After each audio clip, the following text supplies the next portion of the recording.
बिस्मिल्लाहिर्रहमानिर्रहीम। अस्सलामुअलैकुम। I am Mohammad Waseem Saqib, your chemistry teacher. बेटा आज हमने NMD कैट का लेक्चर नंबर 2 डिस्कस करना है, तो आइए चलते हैं बोर्ड की तरफ।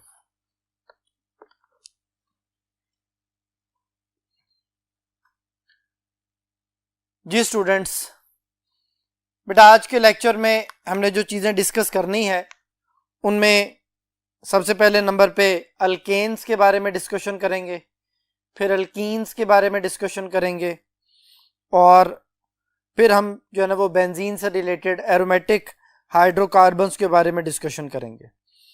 तो हमारी जो डिस्कशन है वो बेसिकली हाइड्रोकार्बन्स पे है। तो हाइड्रोकार्बन्स जो है वो कंटेंट आपको स्क्रीन पे नज़र आ रहे हैं। सबसे पहले नंबर पे जो उसने लिखा हुआ है वो केमिस्ट्री ऑफ हाइड्रोकार्बन्स है, वो पहले हम डिस्कस कर चुके हैं। इसकी ओपन चेन क्लोज चेन दोनों के बारे में डिस्कशन करेंगे।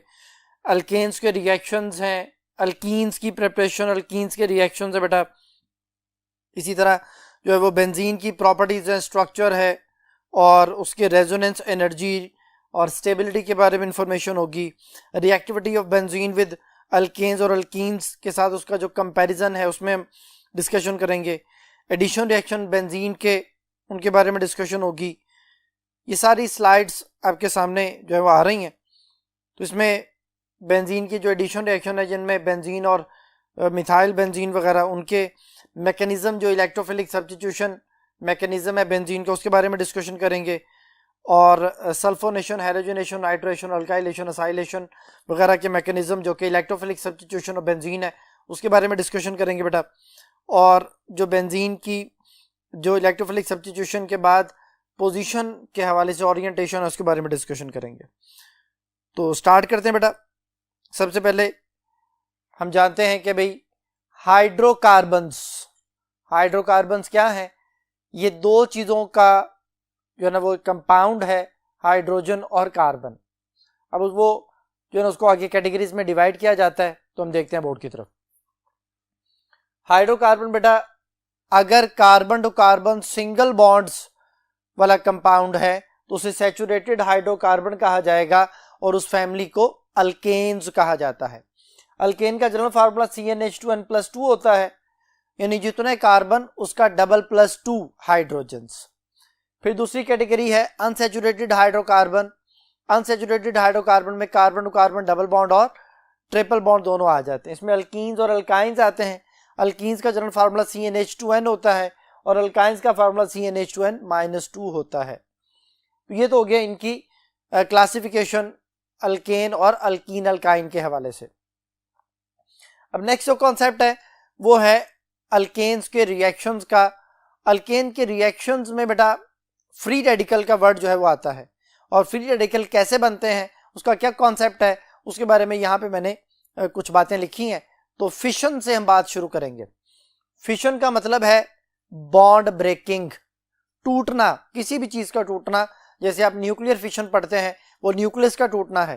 तो बॉन्ड फिशन, बॉन्ड का ब्रेक होना। अब वो फिशन बेटा दो तरह की होती है, एक होमोलिटिक हो सकती है, होमोलिटिक फिशन कहलाती है, और एक हेट्रोलिटिक फिशन कहलाती है। होमोलिटिक फिशन जो है उसके नाम से जाहिर है ऐसी ब्रेकिंग ऑफ बॉन्ड जिसमें जिन दो एटम्स के दरमियान बॉन्ड है उनके पास इक्वल नंबर ऑफ इलेक्ट्रॉन्स आ जाएं। जैसे यहां पे मैं लिखता हूं, फर्ज करें जी CH3 सिंगल बॉन्ड CH3। ये जो हर बॉन्ड है बेटा ये दो इलेक्ट्रॉन से मिलकर बना होता है। अगर ये बॉन्ड इस तरह से ब्रेक हो कि दोनों के पास इक्वल नंबर ऑफ इलेक्ट्रॉन्स चले जाएं तो हम इसे फ्री रेडिकल का नाम देंगे। मैंने यहां बातें लिखी हैं कि ये बॉन्ड ब्रेकिंग कैसे होगी। हीट या सनलाइट की वजह से जो बॉन्ड ब्रेक होता है उसे हम कहते हैं होमोलिटिक फिशन, और उसमें जो bond breaking results in the division of equal number of electrons.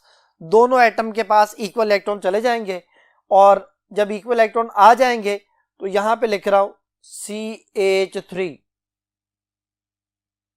और कार्बन के ऊपर एक डॉट जो कि इलेक्ट्रॉन को शो करेगा। इस तरह बेटा टोटल ऑड इलेक्ट्रॉन हो जाएंगे। किस तरह से, हमारे पास कार्बन जो है उसके पास सिंगल बॉन्ड हाइड्रोजन के साथ है, एक बॉन्ड में 2 इलेक्ट्रॉन, दूसरे कार्बन टू हाइड्रोजन उसमें भी 2 इलेक्ट्रॉन, तीसरे कार्बन टू हाइड्रोजन उसमें भी 2 इलेक्ट्रॉन और एक अनपेड इलेक्ट्रॉन जो बॉन्ड ब्रेकिंग से हासिल हुआ। तो टोटल हो गए 2 4 6 और एक 7 इलेक्ट्रॉन्स यानी ऑड इलेक्ट्रॉन। ये तो CH3 की एग्जांपल है। अगर बेटा बॉन्ड इस तरह से ब्रेक हो कि हाइड्रोजन हाइड्रोजन का सिंगल बॉन्ड ब्रेक हो, तो ब्रेक होने के बाद दोनों हाइड्रोजन के पास एक एक इलेक्ट्रॉन आएगा, ये भी ऑड इलेक्ट्रॉन है। तो 1 इलेक्ट्रॉन आ जाए, 3 आ जाए, 5 हो जाए, 7 हो जाए, कोई भी ऑड नंबर, तो हमने यहाँ पे लिख दिया, मेंशन कर दिया कि इसमें हमेशा ऑड इलेक्ट्रॉन होंगे, इसको फ्री रेडिकल बोला जाएगा and it is highly unstable, that is short lived, ये बहुत थोड़ी देर तक एग्जिस्ट करता है, देन किसी से फौरन रिएक्शन कर लेता है क्योंकि रिएक्टिव बहुत ज्यादा होता है। फिर आती है हेटेरोलाइटिक फिशन। हम उसी CH3 सिंगल बॉन्ड CH3 की बात करते हैं। ये बॉन्ड है बेटा, अगर ये बॉन्ड इस तरह से ब्रेक हो कि एक कार्बन के पास कुछ ना बचे, दूसरे कार्बन के पास दोनों इलेक्ट्रॉन आ जाएं, तो एक कार्बन पॉजिटिव आयन और एक कार्बन नेगेटिव आयन बना लेगा। यानी हेटेरोलाइटिक फिशन में हमेशा पॉजिटिव और नेगेटिव आयंस बनते हैं। ये एंड पे लिख दिया पॉजिटिव और नेगेटिव आयंस, और इनमें हमेशा इवन इलेक्ट्रॉन होंगे। जैसे CH3 पॉजिटिव है तो उसमें कार्बन के 3 हाइड्रोजन के साथ जो बॉन्ड है उसमें 6 इलेक्ट्रॉन्स होंगे, ये इवन है।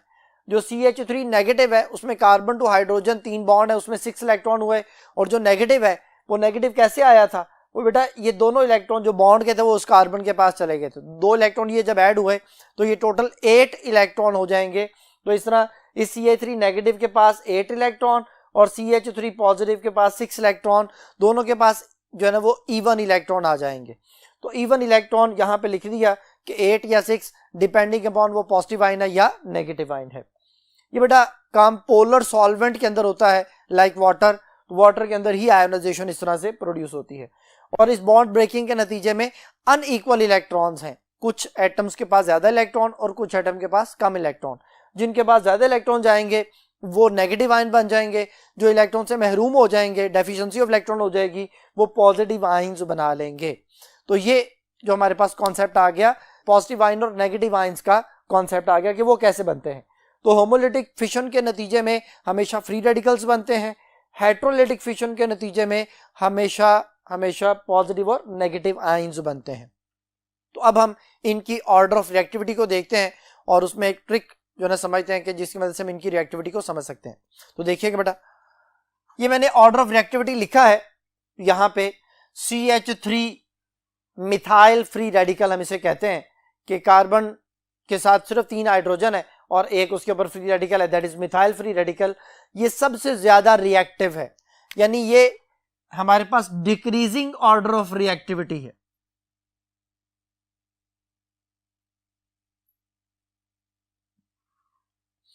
कि सबसे पहले सबसे ज्यादा रिएक्टिव, फिर उससे लेस रिएक्टिव, फिर उससे लेस रिएक्टिव, फिर सबसे लीस्ट रिएक्टिव। अब आप जानते हैं कि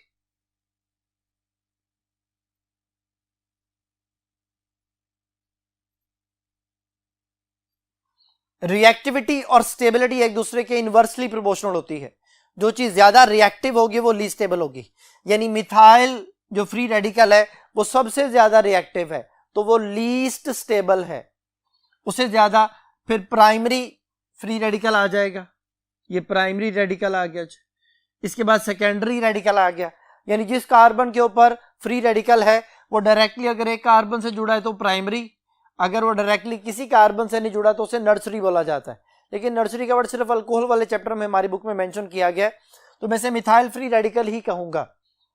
प्राइमरी फ्री रेडिकल आ गया, देन ये सेकेंडरी कि जिस कार्बन के ऊपर फ्री रेडिकल है वो डायरेक्टली 2 कार्बन से जुड़ा हुआ है, ये जी हमारे पास सेकेंडरी फ्री रेडिकल आ गया बेटा। और ये टर्शरी फ्री रेडिकल आ गया।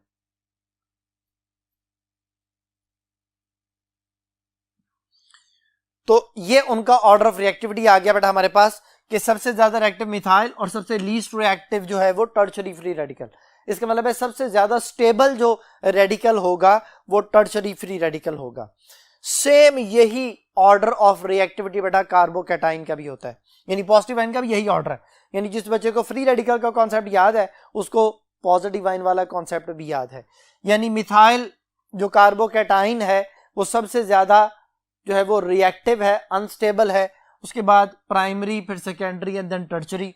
तो टर्शरी कार्बोकैटाइन जो है वो सबसे ज्यादा स्टेबल है, ये सबसे लीस्ट रिएक्टिव है। अब इससे रिलेटेड हमारे पास कुछ एमसीक्यूज हैं, अभी आपके सामने स्क्रीन पे शो हो रहे हैं। तो पहले एमसीक्यू को हम डिस्कस करते हैं जी बेटा। पहला एमसीक्यू है, which of the following is the least stable free radical, कि इनमें सबसे ज्यादा जो है ना वो लेस स्टेबल या रिएक्टिव कह लें आप फ्री रेडिकल कौन सा है। तो पहली ऑप्शन जो है वो सेकेंडरी फ्री रेडिकल है, दूसरी ऑप्शन जो बेटा टर्शरी फ्री रेडिकल है, तीसरी जो है वो प्राइमरी फ्री रेडिकल है, चौथी जो है वो मिथाइल फ्री रेडिकल जो है हमारे पास आ गया। तो मैंने अभी आपको बताया कि सबसे ज्यादा रिएक्टिव रेडिकल जो है वो कौन सा है, वो मिथाइल रेडिकल है। तो इसका आंसर हुआ डेल्टा ऑप्शन। जी बेटा, अब नेक्स्ट जो हमारा टॉपिक है वो है अल्केन के रिएक्शंस। अल्केन के रिएक्शंस जो हमारे कोर्स में बेटा वो हैलोजिनेशन ऑफ अल्केन्स के हवाले से है। हैलोजिनेशन ऑफ अल्केन जो है ना बेटा, ये फ्री रेडिकल सब्स्टिट्यूशन को फॉलो करती है। अल्केन्स बेसिकली बहुत ज्यादा रिएक्टिव नहीं होते। इनका जो दूसरा नाम है वो है पैराफिन। पैराफिन जो है उसका लफ्जी मतलब है लीस्ट रिएक्टिव। ये पैरम और एफिनिटी से बना है। पैरम का मतलब है लीस्ट या लेस, और एफिनिटी का मतलब है रिएक्टिविटी। तो they are least reactive, they only show substitution reaction, क्योंकि इनमें सारे carbon to carbon sigma bond होते हैं, और सिग्मा बॉन्ड जो है वो केमिकली इनर्ट होते हैं। केमिकली इनर्ट का मतलब है कि जो जल्दी रिएक्शन नहीं करते। They need a drastic condition to break the sigma bond and then ये रिएक्शन करते हैं। तो फिर इनके रिएक्शन इतने ज्यादा फ्रीक्वेंट या इतने ज्यादा जो है ना वो फास्ट नहीं होते, ये स्लो रिएक्शन शो करते हैं। और फ्री रेडिकल सब्स्टिट्यूशन जो हैलोजिनेशन जिसके बारे में बात कर रहे हैं, वो फ्री रेडिकल हैलोजिनेशन जो है वो शो होती है, यानी उसमें पहले फ्री रेडिकल बनेगा, देन रिएक्शन जो है वो आगे प्रोसीड करेगा। फ्री रेडिकल मैकेनिज्म में बेटा 3 स्टेप होते हैं। सबसे पहले नंबर पे इनिशिएशन आता है, देन प्रोपागेशन आता है, देन टर्मिनेशन आता है। अभी हम उनको एमसीक्यूज की मदद से भी समझेंगे। इनिशिएशन में बेटा हमेशा फ्री रेडिकल्स बनते हैं। डिफ्यूज्ड सनलाइट की मौजूदगी में जो रिएक्शन होता है वो फ्री रेडिकल मैकेनिज्म कहलाता है। अब इनमें सबसे ज्यादा जो रिएक्टिव हैलोजेंस हैं वो फ्लोरीन है, फिर क्लोरीन है, फिर ब्रोमीन है, देन आयोडीन है।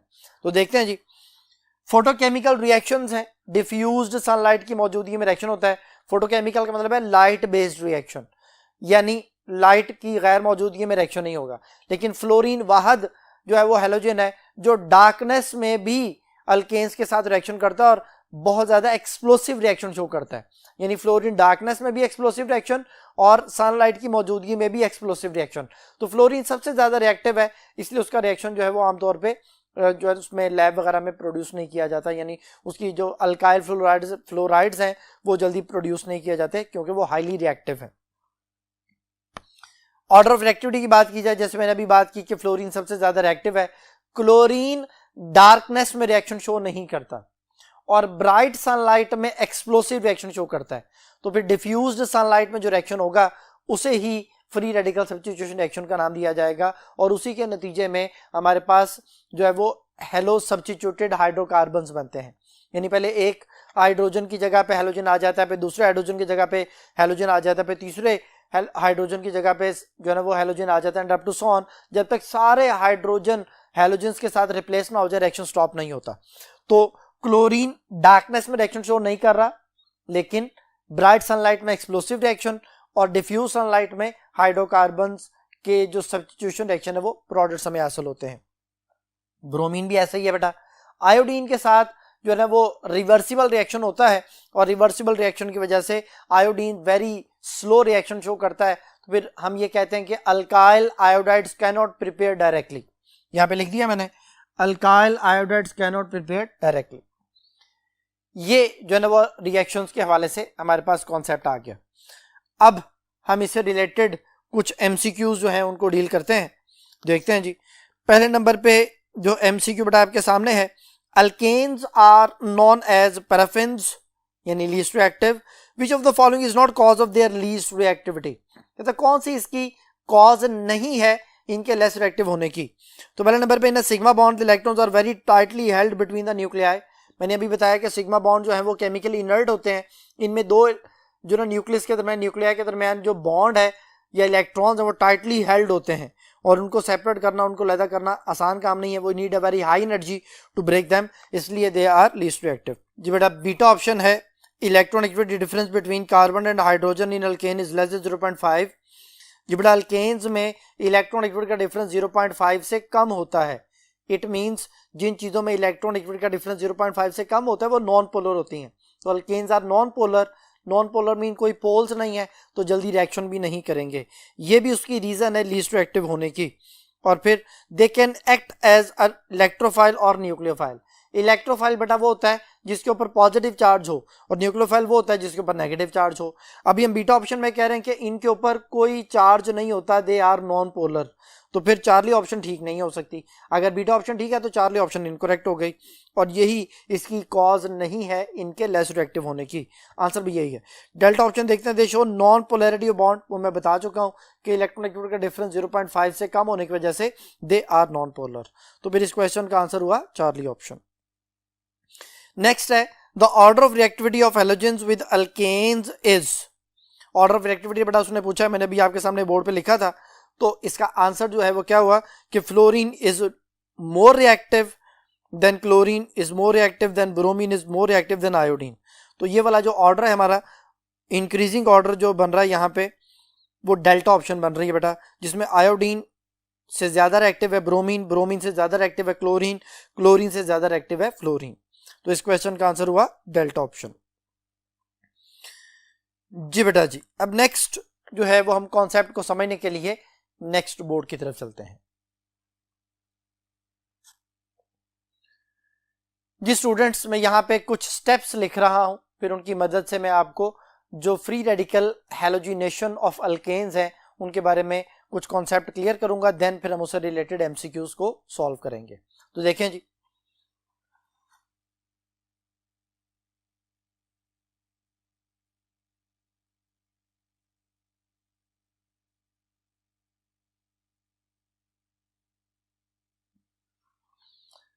ये बेटा मैंने क्लोरीन क्लोरीन सिंगल बॉन्ड लिखा है और H न्यू लिखा है जो कि डिफ्यूज्ड सनलाइट का सिंबल है। सनलाइट का सिंबल है, फोटोन की एनर्जी को H न्यू कहा जाता है।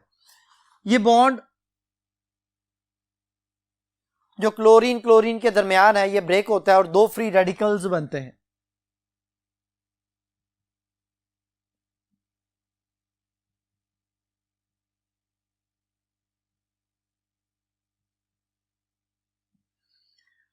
इस स्टेप को नाम दिया जाता है इनिशिएशन। इसमें डिफ्यूज सनलाइट की जरूरत होती है और फ्री रेडिकल्स प्रोड्यूस होते हैं। अब फ्री रेडिकल्स ने आगे रिएक्शन को प्रोसीड करना है, तो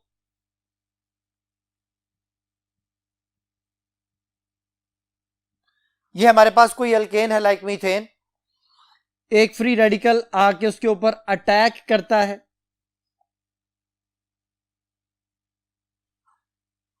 कार्बन हाइड्रोजन का जो सिंगल बॉन्ड है वो ब्रेक होता है, हाइड्रोजन क्लोरीन के साथ मिलके HCl बना देता है, कार्बन के ऊपर फ्री रेडिकल आ जाता है, ये कार्बन फ्री रेडिकल बन गया बेटा। अब कार्बन फ्री रेडिकल में हम खुद से क्लोरीन मॉलिक्यूल ऐड करते हैं,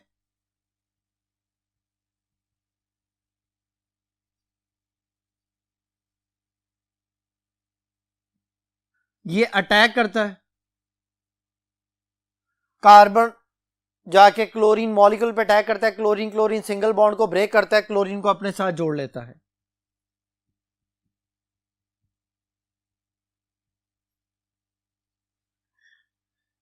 ये जो दो स्टेप अभी आपके सामने लिखे हैं ये दोनों प्रोपागेशन कहलाते हैं।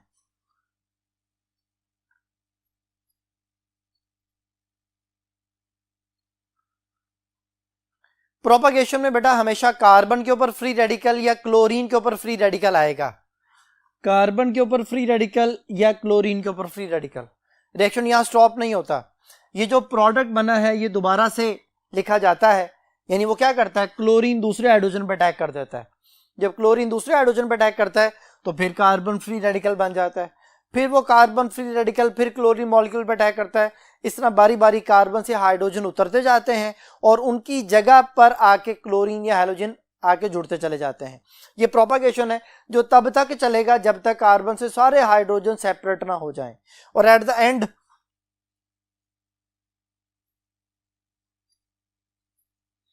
जब कार्बन के साथ सारे हाइड्रोजन रिमूव हो चुके होते हैं और कार्बन रेडिकल होता है, तो ये इस सेकंड रेडिकल, दो क्लोरीन के रेडिकल थे, उसमें से एक क्लोरीन रेडिकल रिएक्शन स्टार्ट करता है और एक एट द एंड हम यूज करते हैं जो रिएक्शन को स्टॉप करने के लिए यूज होता है, जिसमें carbon tetrachloride as a product बन जाता है। हम इसे कहते हैं जी टर्मिनेशन। लेकिन ये टर्मिनेशन जो है हमारी बुक में इस तरह से लिखा हुआ है, अगर आप रिएक्शन को यहां स्टॉप करना चाहते हैं, यानी आप चाहते हैं कि सिर्फ मिथाइल क्लोराइड हासिल हो, तो यहां पे जो क्लोरीन रेडिकल है, इस रेडिकल को आप जो यहां पे मॉलिक्यूल के बजाय रेडिकल को यूज कर लें तो रिएक्शन स्टॉप हो जाएगा। यानी अगर मैं यहां पे थोड़ी देर के लिए, अभी मैं इसे मिटा देता हूं समझाने के लिए, कि अगर ये सेकंड क्लोरीन रेडिकल यहां यूज किया जाए तो बेटा ये नेक्स्ट क्लोरीन रेडिकल नहीं बनेगा। ये मैंने समझाने के लिए लिखा। तो रिएक्शन यहां पे स्टॉप हो जाएगा, ये भी टर्मिनेशन है। फिर ये प्रोपागेशन नहीं होगी, फिर ये टर्मिनेशन हो जाएगी। लेकिन अगर हम रिएक्शन को प्रोसीड करवाना चाहते हैं तो हम क्लोरीन रेडिकल की बजाय क्लोरीन मॉलिक्यूल यूज करते हैं, क्लोरीन फ्री रेडिकल बनता है, रिएक्शन आगे चलता है। यानी रिएक्शन को हम किसी भी लम्हे पे टर्मिनेट भी कर सकते हैं, प्रोपागेट भी कर सकते हैं, ये हमारी मर्जी है। तो इनिशिएशन के बाद प्रोपागेशन एंड देन टर्मिनेशन, ये बेटा फ्री रेडिकल हैलोजिनेशन। अब इससे रिलेटेड एमसीक्यूज को देखें जी, कि हम डिस्कस करते हैं जी। बेटा पहला एमसीक्यू है आपके सामने है, When excess methane is treated with chlorine, the mixture of halogen alkanes are obtained. कहता है जब मीथेन को क्लोरीन के साथ मिलाया जाता है तो मिक्सचर हमें हासिल होता है हेलोजन अल्केन्स का, ठीक है। Condition of the reaction is are, तो कंडीशन क्या होगी? पहली ऑप्शन है reaction of methane with chlorine in the presence of dilute H2SO4, कि रिएक्शन जो है वो डाइल्यूट H2SO4 की मौजूदगी में हो। दूसरे नंबर पे reaction of methane with chlorine in the presence of catalyst, कि कैटलिस्ट की मौजूदगी में रिएक्शन हो। तीसरे नंबर पे reaction of methane with chlorine in the presence of diffused sunlight, कि डिफ्यूज्ड सनलाइट की मौजूदगी में रिएक्शन हो। और यही बेटा इसका आंसर है, डेल्टा ऑप्शन है, reaction of methane with chlorine in the presence of concentrated H2SO4, तो ये भी गलत है। तो अल्फा बीटा डेल्टा गलत है, डिफ्यूज्ड सनलाइट की मौजूदगी में रिएक्शन होता है और मीथेन से हैलोजन अल्केन का मिक्सचर हमें हासिल होता है। तो बेटा इसका आंसर हुआ चार्ली ऑप्शन।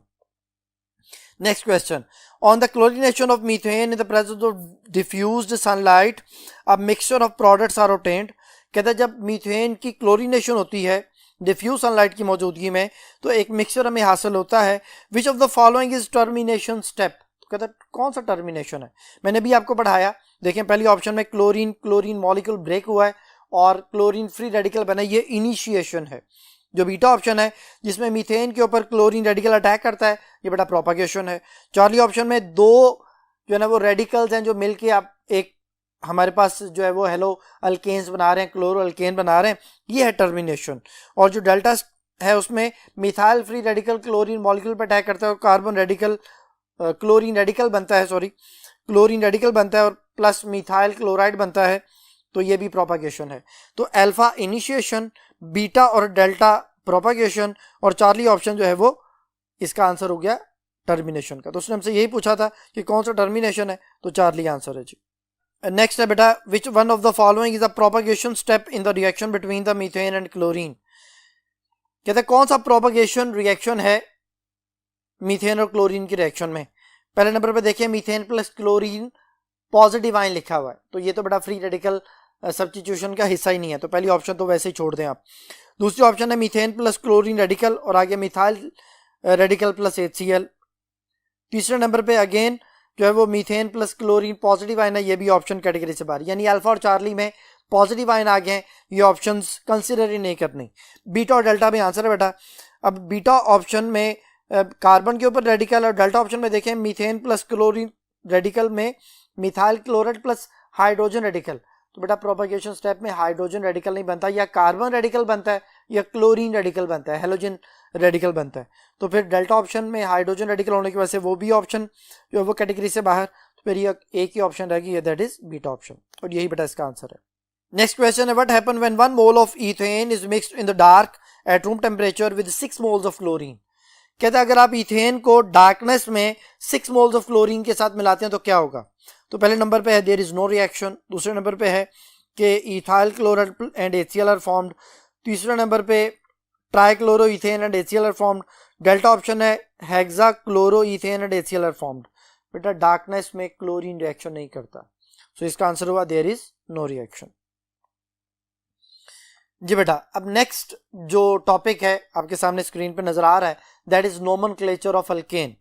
अल्केन की नोमेनक्लेचर बेटा आप पढ़ के आते हैं एफएससी में, उसमें आप ये पढ़ के आते हैं कि लॉन्गेस्ट कॉन्टिन्यूस चेन हमने जो है ना वो सिलेक्ट करनी होती है, और उसमें फिर हमने उस लॉन्गेस्ट कॉन्टिन्यूस चेन को पेरेंट नेम प्रोवाइड करना होता है। उसके शुरू में हम जो है ना वो ग्रुप्स के नेम लिखते हैं। अगर मिथाइल ग्रुप एक से ज्यादा है तो di methyl, tri methyl, tetra methyl word use होता है, और अगर एक से ज्यादा ग्रुप्स हैं तो फिर अल्फाबेटिकल ऑर्डर में उनको लिखा जाएगा।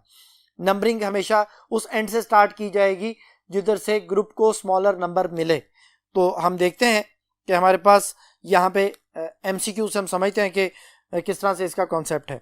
तो पहले नंबर पे एमसीक्यू है बेटा, the structural formula of 2,3,4 tri methyl pentane.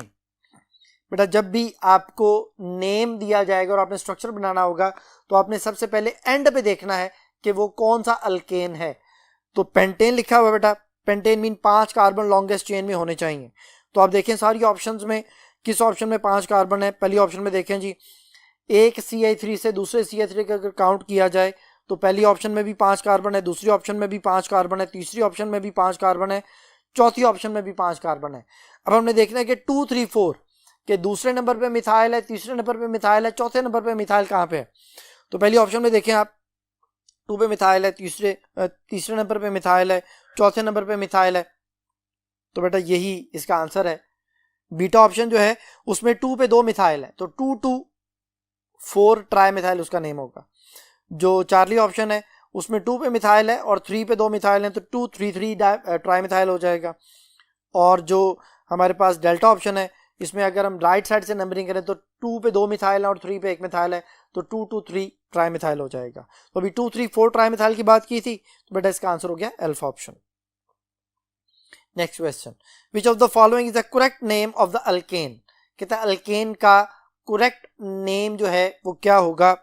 तो यहाँ पे बेटा ये कंपाउंड हमें दिया गया है, इस कंपाउंड को हम बोर्ड पे लिख लेते हैं, देन मैं इसको इसका एक कॉन्सेप्ट, ये ट्रिक आपको समझाता हूँ। तो मैं इसको बोर्ड पे लिख लेता हूँ जी, CH3 CH CH2 CH3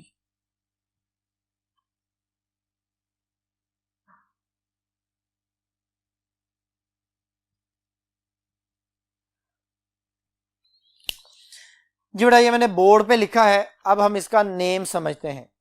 कई बच्चे ये समझते हैं कि सिर्फ स्ट्रेट लाइन में जितने कार्बन आए उन्हें ही सिलेक्ट करना होता है, तो वो बच्चे क्या करते हैं, ये सिलेक्शन करते हैं। इसमें वो कहते हैं जी कि 1, 2, 3, 4, 5 और 6, एंड देन दे कंसिडर्ड कि भाई ये वाला जो ग्रुप है ये इथाइल है, 2 इथाइल हेक्सेन इसका नेम लिख देते हैं। बेटा याद रखिएगा अल्केन में 2 पे इथाइल नहीं आता, यानी अगर आप अल्केन की नोमेनक्लेचर पढ़ रहे हैं, आप नेम लिख रहे हैं, तो 2 पर इथाइल नहीं आता।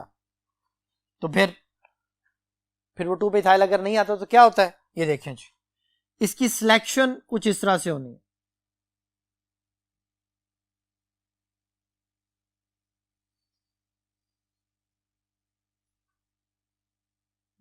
वन, 2, 3, 4, 5, 6 और 7। पहला रूल है अल्केन की नोमेनक्लेचर का, सिलेक्ट द लॉन्गेस्ट चेन। हमने लॉन्गेस्ट चेन को सिलेक्ट करना है बेटा।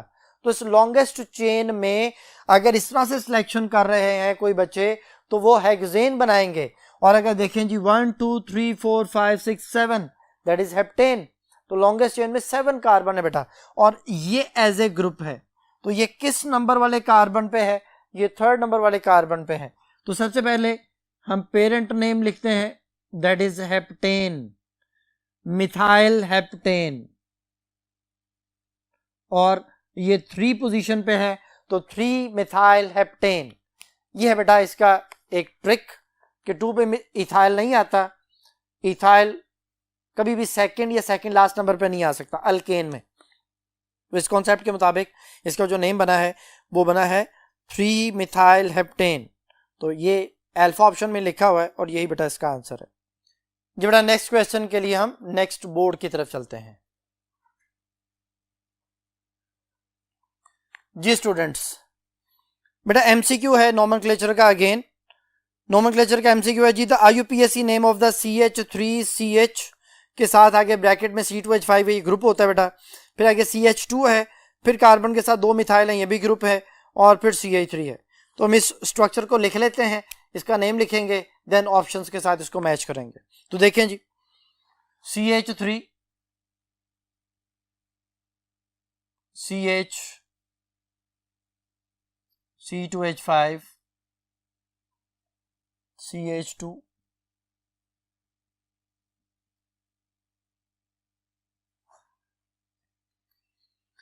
ये बेटा हमने इसका स्ट्रक्चर जैसा क्वेश्चन में गिवन था वैसे लिख लिया। अब हम इनको ग्रुप्स की शक्ल में लिखते हैं। CH3 है बेटा, CH के साथ ये ग्रुप है C2H5, फिर CH2 कार्बन के साथ 2 मिथाइल और ये CH3। अभी जो मैंने आपको कुछ देर पहले ट्रिक बताया था 2 पे इथाइल नहीं आता, इन अगर कोई बच्चा कह रहा है जी ये 2 पे इथाइल है, C2H5 को इथाइल समझते हुए 2 इथाइल इसका नेम बना देता है तो गलत। इसको आपने एक्सपेंड करना है। एक्सपेंड कैसे करना है जी, इथाइल होता है CH2CH3। जब ये एक्सपेंड हो गया तो फिर नेक्स्ट कॉन्सेप्ट क्या है कि एक CH3 से दूसरे CH3 तक काउंट करना है। ये देखें 1 2 3 4 5, इस CH3 से उस CH3 तक टोटल 5 कार्बन बन रहे हैं, लेकिन इस तरह काउंट करें 1 2 3 4 5 6, इस CH3 से उस एंड वाले CH3 तक टोटल 6 कार्बन बन रहे हैं। तो यही लॉन्गेस्ट चेन है बेटा, सिलेक्ट द लॉन्गेस्ट चेन। ये लॉन्गेस्ट चेन सिलेक्ट हो गई बेटा। अब हमने नंबरिंग करनी है इसकी, वो राइट साइड से हो सकती है, वो लेफ्ट साइड से हो सकती है। अगर राइट साइड से नंबरिंग करते हैं तो हमारे पास जो ग्रुप्स इसके साथ अटैच है वो सेकंड कार्बन पे आएंगे, और अगर हम इधर से नंबरिंग करते हैं तो 1 2 3 थर्ड पे मिथाइल आता है। तो राइट साइड से नंबरिंग जो है वो ज्यादा बेहतर है, 1 2 3 4 5 और 6। अब 2 पे बेटा 2 मिथाइल है तो उस नंबर को 2 दफा लिख लिया जाएगा, 2 2 ऐसे। देन 4 पे एक मिथाइल है तो 2 2 4 आ गया जी। 3 मिथाइल की वजह से ट्राई मिथाइल और 6 कार्बन की वजह से हेक्सेन, तो ये बन गया 2 2 4 ट्राई मिथाइल हेक्सेन। अब हम देखते हैं कि ये किस ऑप्शन के साथ मैच करता है। तो ये क्वेश्चन जो है आपके सामने है, तो इसका जो पहली ऑप्शन है वो है बेटा 2 2 डायमिथाइल 4 इथाइल, तो ये गलत हो गया। दूसरी ऑप्शन है 2 3 डायमिथाइल, तो ये भी गलत हो गया। तीसरी ऑप्शन है 2 2 4 ट्राइमिथाइल हेक्सेन, यही बेटा इसका आंसर है जो भी हमने नेम बनाया। चौथी ऑप्शन में भी 2 4 डायमिथाइल लिखा हुआ है, तो ये भी गलत है। तो इसका आंसर हो गया चार्ली ऑप्शन जी। बेटा नेक्स्ट क्वेश्चन जो है वो बेंजीन से कुछ रिलेटेड है, उसके बारे में भी डिस्कशन कर लेते हैं। विच of the following is the structure of benzoyl group. तो पहली ऑप्शन जो है वो यहाँ पे C6H6 है, दैट इज बेंजीन। जो बीटा ऑप्शन है C6H5CH2, बेंजीन के ऊपर अगर बेटा CH3 अटैच हो तो वो टोलुइन होता है, लेकिन अगर बेंजीन के ऊपर CH2 हो तो उसे बेंजाइल ग्रुप कहते हैं। तो बीटा ऑप्शन बेंजाइल है बेटा। Charlie option C6H5 that is phenyl. Phenyl के साथ अगर C double bond O attach हो जाए तो ये कहलाता है बेंजोइल ग्रुप, ये बेंजोइल हो गया। और डेल्टा ऑप्शन में C6H5 के साथ CH है तो ये बेंजल ग्रुप कहलाता है। तो अभी हम उसने हमसे पूछा था बेंजाइल कौन सा है, तो बीटा आंसर जो है बेटा बेंजाइल है और यही इसका आंसर है जी। बेटा नेक्स्ट जो आपके सामने स्क्रीन आपको नजर आ रही है वो है नोमेनक्लेचर ऑफ अल्कीन। अल्कीन की नोमेनक्लेचर में बेटा हम डबल बॉन्ड को प्रेफर करते हैं, ग्रुप की प्रेफरेंस बाद में हो जाती है, यानी हम नंबरिंग उधर से करेंगे जिधर से डबल बॉन्ड को स्मॉलर नंबर मिल रहा होगा। अगर एक से ज्यादा डबल बॉन्ड आ जाए तो हम उसमें अल्का डाइईन लिख देंगे, और अगर कोई ग्रुप आ जाए तो ग्रुप की प्रेफरेंस कम और डबल बॉन्ड की प्रेफरेंस ज्यादा हो जाएगी।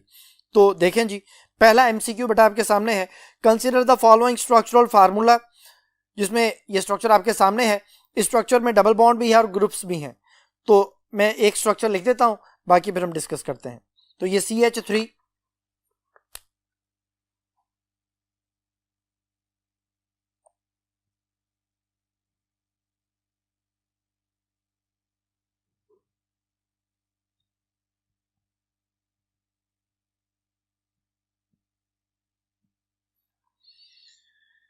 जी बेटा ये स्ट्रक्चर मैंने आपके सामने लिखा है, इस स्ट्रक्चर को देखें आप। इस स्ट्रक्चर में डबल बॉन्ड वाली साइड से नंबरिंग हम करेंगे। सबसे पहले तो आपने लॉन्गेस्ट चेन में उन कार्बन्स को काउंट लाजमी करना है जिन दो कार्बन में डबल बॉन्ड मौजूद है। तो देखें जी, ये दोनों कार्बन में डबल बॉन्ड है, ये लॉन्गेस्ट चेन में कार्बन्स आ गए। अब इसमें अगर हम काउंट करते हैं तो 1 2 3 4 5 6, ये 6 कार्बन की वजह से हेक्सेन होना था, लेकिन डबल बॉन्ड है तो ये बन जाएगा हेक्सीन। और डबल बॉन्ड को प्रेफर करना है, डबल बॉन्ड की नंबरिंग अगर हम इधर से करते हैं तो डबल बॉन्ड 2 और 3 के दरमियान आता है, अगर राइट साइड से नंबरिंग करते तो ये 4 और 5 के दरमियान आता है। तो ये वाली नंबरिंग ठीक है लेफ्ट साइड से, जिधर से इसको जो नंबरिंग मिल रही है वो दूसरे और तीसरे कार्बन के दरमियान है। तो 2 और 3 में डबल बॉन्ड है तो हम 2 और 3 में से छोटा नंबर लिखते हैं 2 हेक्सीन। ये 2 हेक्सीन बेटा इसका पेरेंट नेम बन गया। अब इसी लिहाज से 2 पे मिथाइल है और 5 पे 2 मिथाइल है, तो हम लिखेंगे 2 5 5, 3 मिथाइल की वजह से ट्राई मिथाइल, फिर 2 हेक्सीन। तो ये इसका IUPAC नेम बन गया बेटा 255 ट्राई मिथाइल 2 हेक्सीन। तो ये देखें ये मैच किससे करता है, पहली ऑप्शन है 255 ट्राई मिथाइल 2 हेक्सीन, और यही बेटा इसका आंसर है। बाकी ऑप्शन फिर हमें करने की जरूरत नहीं है। नेक्स्ट क्वेश्चन है the IUPAC name of the following compound is. ये बेटा देखें, अब जो स्ट्रक्चर आपके सामने दिया है उसमें 2 दफा डबल बॉन्ड है, तो हमने किसी एक डबल बॉन्ड को देखना है कि वो किसी तरफ से किसी एंड से स्मॉलर नंबर पे आ जाए। जैसे यहाँ पे जो अगर हम नंबरिंग करते हैं तो जो हमारे पास लेफ्ट साइड से नंबरिंग पे आ रहा है वो डबल बॉन्ड नंबर 1 पे आ रहा है, तो वो ही नंबरिंग ठीक होगी। यानी लेफ्ट साइड से नंबरिंग करेंगे हम इसकी, CH2 नंबर 1 पे आ गया, और फिर जो CH डबल बॉन्ड हमारे पास है वो नंबर 3 पे आ रहा है, और फिर उसके बाद ये 5 पे आ रहा है। तो ये 1 3 और 5 पे 3 जगहों पे डबल बॉन्ड आ रहा है बेटा, तो ये ट्राईन वर्ड हो जाएगा। अगर 2 दफा डबल बॉन्ड आएगा तो डाईन, 3 दफा आ जाएगा तो ट्राईन, तो ये बन जाएगा 1 3 5 हेप्टाट्राईन। हेप्टाट्राईन इसलिए कि इसमें 7 कार्बन है, और ट्राईन इसलिए कि डबल बॉन्ड 3 दफा आ रहा है, तो 1 3 5 हेप्टाट्राईन। तो ये बेटा इसका आंसर जो है वो मैच कर रहा है बीटा ऑप्शन के साथ। जी बेटा अब नेक्स्ट टॉपिक को समझने के लिए हम बोर्ड 1 की तरफ चलते हैं। जी बेटा अब नेक्स्ट टॉपिक है अल्कीन। अल्कीन की प्रिपरेशन और अल्कीन के रिएक्शन हमारे कोर्स में शामिल हैं। तो सबसे पहले MCQ से हम स्टार्ट करते हैं, फिर हम इससे रिलेटेड जो ना बातें डिस्कस करते जाएंगे। बोर्ड पे लिखा हुआ है कि जो अल्कीन की प्रिपरेशन है, preparatory method of the alkene by beta elimination method. Beta elimination method बेटा वो होता है जिसमें carbon to carbon double bond तैयार होता है, जिसमें सबसे पहले बीटा कार्बन से हाइड्रोजन माइनस किया जाता है, या जो है ना उसमें हेलोजन्स और हाइड्रोजन को रिमूव किया जाता है, या OH और हाइड्रोजन को रिमूव करके हम जो है उसमें carbon to carbon double bond बनाते हैं। 2 हेलोजन्स को रिमूव करने के साथ भी एलिमिनेशन हो जाती है। तो एलिमिनेशन का जो बेसिक पर्पस है वो है carbon to carbon double bond का क्रिएट होना। तो देखें जी, क्वेश्चन है which of the following method can not be used to prepare alkene. कौन सा मेथड अल्कीन बनाने के लिए इस्तेमाल नहीं हो सकता। तो पहले नंबर पे है by dehydrohalogenation of alkyl halide, दूसरे नंबर पे by dehalogenation of vicinal dihalide, तीसरे नंबर पे by dehydration of alcohol, और चौथे नंबर पे है by dehalogenation of tetrahalide. तो बड़ा देखें जी, सबसे पहले नंबर पे ये आंसर एक्सप्लेनेशन में आपको नजर आ रहा है। तो पहले नंबर पे देखें D hydro halogenation of alkyl halide. बेटा जिस कार्बन के साथ हेलोजन जुड़ा होता है वो अल्फा कार्बन कहलाता है, और अल्फा कार्बन के साथ जो कार्बन जुड़ा होता है वो बीटा है। यहाँ पे जो CH3 जो है ना वो अटैच R ग्रुप है, R के साथ CH2 है, और फिर CH2 के साथ X ग्रुप जो है वो लगाया हुआ है। तो वो जो X है वो जिस कार्बन से जुड़ा हुआ है वो अल्फा है, और अगर इसके साथ सिर्फ CH3 होता तो ये इथाइल क्लोराइड होता, इथाइल हैलाइड होता। अभी R ग्रुप है, कोई भी अल्काइल हैलाइड हो सकता है। तो वो जो हमारे पास अल्फा कार्बन के साथ वाला कार्बन है, बीटा कार्बन है, उससे हाइड्रोजन रिमूव होता है। कब? जब हम इसमें अल्कोहलिक KOH ऐड करते हैं। अल्कोहलिक KOH क्या करता है? डी हाइड्रो हेलोजिनेशन, वो हेलोजन को रिमूव करता है from alpha carbon, and hydrogen is removed from beta carbon. तो पहले हाइड्रोजन रिमूव होता है, देन हैलोजन रिमूव होता है, carbon to carbon double bond बन जाता है। तो यहाँ पे अल्कोहलिक KOH जो है वो डीहाइड्रोहाइलोजिनेशन करने वाला रिएजेंट है और रिजल्ट में अल्कीन आ जाता है। दूसरे केस में जो बीटा ऑप्शन है, बाय डीहाइलोजिनेशन विसिनल डाइहैलाइड। विसिनल डाइहैलाइड होता है बेटा दो एडजेसेंट कार्बन पे दो हैलोजेंस लगे हों तो ये विसिनल डाइहैलाइड होता है। जैसा कि यहाँ पे हमें CH और CH2 के साथ जो X लगे हुए हैं उनमें दोनों के साथ जो ये दोनों एडजेसेंट कार्बन है ये विसिनल डाइहैलाइड कहलाता है। जिंक एक बहुत अच्छा डीहाइलोजिनेटिंग एजेंट है, ये उन हैलोजेंस को रिमूव करता है इन द प्रेजेंस ऑफ मेथानोल और रिजल्ट में उन दो कार्बन के दरमियान डबल बॉन्ड आ जाता है तो अल्कीन बन जाता है, प्लस ZnX2 आ जाता है। चार्ली ऑप्शन में डिहाइड्रेशन ऑफ अल्कोहल, कोई भी अल्कोहल है, अल्कोहल में भी जिस कार्बन के साथ OH ग्रुप लगा हुआ वो अल्फा कार्बन है, उसके साथ वाला कार्बन बीटा कार्बन है, तो अल्फा से OH रिमूव होता है, बीटा से हाइड्रोजन रिमूव होता है और अल्फा बीटा में डबल बॉन्ड आ जाता है जो अल्कीन को प्रोड्यूस करता है। तो बेटा ये जो पहले तीनों मेथड, इन तीनों में अल्कीन बन रहा है, लेकिन जो चौथी ऑप्शन है बाय डीहाइलोजिनेशन ऑफ टेट्राहैलाइड, उसमें बेटा कोई भी अल्काइल हैलाइड जिसमें 4 हैलोजन ग्रुप लगे होंगे हम उसमें जिंक डालते हैं, जैसे मैंने अभी बताया था जिंक एक बहुत अच्छा डीहाइलोजिनेटिंग एजेंट है। तो यहाँ पे मैंने समझाने के लिए जो है वो 4 क्लोरीन लगा ली हैं और उनको जिंक के साथ अटैच हमने करना है रिएक्शन के बाद। देखिए बेटा एक जिंक 2 हैलोजेंस को रिमूव करता है तो इन दो कार्बन में एक पाई बॉन्ड क्रिएट हो जाता है। दूसरा जिंक बाकी 2 हैलोजेंस को रिमूव करता है तो एक और जिंक क्लोराइड बन जाता है, तो 2ZnCl2 बनते हैं और 2 पाई बॉन्ड आ जाते हैं तो CH ट्रिपल बॉन्ड CH हमारे पास जो है वो अल्काइन प्रिपेयर हो जाता है बेटा। तो ये अल्काइन की प्रिपरेशन के लिए हमारे पास ये मेथड जो था वो यूज होता है, अल्कीन इस मेथड से प्रिपेयर नहीं होता। तो यहाँ पे जो क्वेश्चन था वो ये था कि कौन सा मेथड अल्कीन को प्रिपेयर नहीं करता। तो क्वेश्चन के अकॉर्डिंगली उसने पूछा था which of the following method can not be used to prepare alkenes. थोड़ा जो लास्ट मेथड है वो अल्काइन को प्रिपेयर करने के लिए, अल्कीन उस मेथड से प्रिपेयर नहीं होता और यही इसका आंसर है, डेल्टा ऑप्शन बाय डीहाइलोजिनेशन ऑफ टेट्राहैलाइड। जी बेटा नेक्स्ट रिएक्टिविटी के हिसाब से क्वेश्चन है which of the following hydrocarbon is more reactive. बेटा अल्कीन्स ज्यादा रिएक्टिव होते हैं, फिर अल्काइंस आते हैं, फिर अल्केन्स आते हैं। अल्कीन में पाई बॉन्ड 1 है, अल्काइन में 2 पाई बॉन्ड होते हैं। बच्चे कहते हैं सर अल्काइन में 2 पाई बॉन्ड है तो हम उसे क्यों ज्यादा रिएक्टिव कंसिडर नहीं करते, जब हम रीजन बता रहे होते हैं कि पाई बॉन्ड वीक बॉन्ड होता है तो अल्कीन में पाई बॉन्ड है इसलिए अल्कीन अल्केन से ज्यादा रिएक्टिव होते हैं। तो क्वेश्चन एक जनरली क्वेश्चन पूछा जाता है कि अल्काइन में 2 पाई बॉन्ड है, बट अल्काइन में 2 पाई बॉन्ड है, sp हाइब्रिडाइजेशन है। sp हाइब्रिडाइजेशन की वजह से कार्बन टू कार्बन जो बॉन्ड है वो स्मॉलर हो जाता है, वो शॉर्टर हो जाता है और उसके शॉर्ट होने की वजह से जो है वो बॉन्ड लेंथ कम होने की वजह से जो पाई इलेक्ट्रॉन्स हैं वो अवेलेबल नहीं होते किसी भी इलेक्ट्रोफाइल के लिए। तो जब इलेक्ट्रॉन अवेलेबल नहीं होते तो फिर वो जल्दी रिएक्शन नहीं कर सकता, उसका रिएक्शन ज़्यादा फास्ट नहीं होता। तो हम कहते हैं कि अल्कीन्स ज़्यादा रिएक्टिव हो जाते हैं क्योंकि उसके इलेक्ट्रॉन्स अवेलेबल होते हैं, और जो अल्काइंस हैं उसके इलेक्ट्रॉन जल्दी अवेलेबल नहीं होते, तो ये दूसरे नंबर पे आ जाता है। और तीसरे नंबर पे फिर अल्केन्स आते हैं जिनमें सिर्फ सिग्मा बॉन्ड मौजूद होता है जो कि लीस्ट रिएक्टिव होता है। तो भी क्वेश्चन है which of the following hydrocarbon is more reactive. कौन सा हाइड्रोकार्बन ज़्यादा रिएक्टिव है? पहले नंबर पे अल्केन है, दूसरे नंबर पे जो है वो अल्काइन है, तीसरे नंबर पे अल्कीन है, चौथे नंबर पे बेंजीन है। तो बेटा इसका आंसर जो है वो हमारे पास वो अल्कीन हो गया, चार्ली ऑप्शन। जी बेटा अब है अल्कीन्स के रिएक्शंस। अल्कीन्स के रिएक्शन में नंबर 1 पे है कैटालिटिक हाइड्रोजिनेशन। अल्कीन्स में हाइड्रोजन का ऐड होना इन द प्रेजेंस ऑफ कैटालिस्ट। कोई भी अल्कीन है, इथीन है, इथीन में आप हाइड्रोजन ऐड करते हैं, इथेन बन जाता है। निकल अगर यूज करेंगे तो 250 डिग्री सेंटीग्रेड, प्लैटिनम यूज करेंगे तो 225 डिग्री सेंटीग्रेड पे रिएक्शन हो रहा होता है। अब इसमें बच्चों को समझाने के लिए मैं कॉन्सेप्ट बोलते हैं कि एक पाई बॉन्ड के खत्म होने पे 2 सिग्मा बॉन्ड्स क्रिएट होते हैं बेटा।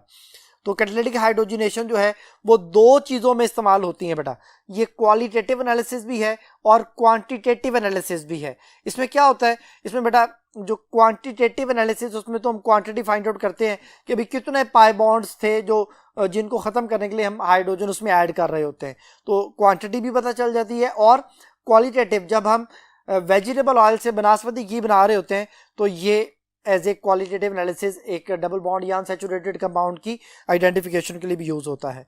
तो इससे रिलेटेड एमसीक्यू हम डिस्कस करते हैं। एमसीक्यू बेटा आपके सामने है, catalytic hydrogenation of alkene is used in the laboratory as well as in the industry. In industry it is used for the manufacture of vegetable ghee from vegetable oils. In the laboratory it is used as a synthetic method. Chemical analysis of this reaction involve, पहले number पे है qualitative analysis only, दूसरे number पे है quantitative analysis only। तो Charlie option हो जाएगी both A and B, delta option है neither A nor B।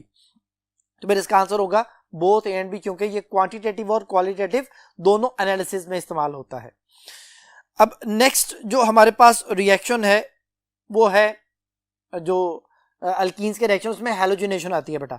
Halogenation को भी हम जो है ना वो यहाँ पे बोर्ड पे डिस्कस करते हैं और उससे रिलेटेड भी एमसीक्यू हम डिस्कस करेंगे। तो देखें जी,